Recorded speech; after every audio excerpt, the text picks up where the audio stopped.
हो का? हे कोण? आणि खेकडा पालन करताना असं वाटलं की नुसतं एकाच याच्यावर आपलं समाधान होणार नाही किंवा आपल्याला भविष्यातल्या प्लॅनिंग आहे त्या एवढ्या पैशांना आपल्या पुरेशा होणार नाही.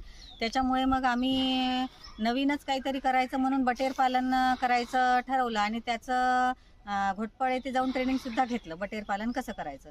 आणि बटेर हा असा पक्षी आहे की तो जनरली आता नाहीसा होत चाललेला आहे, लोकांना तो मिळत नाही आहे. मग आपण तो जर लोकांना मिळवून दिला तर आपलाही बिझनेस होईल आणि लोकांची पण चव वाढेल आणि त्यांच्या शरीरासाठी ते योग्य पण राहील.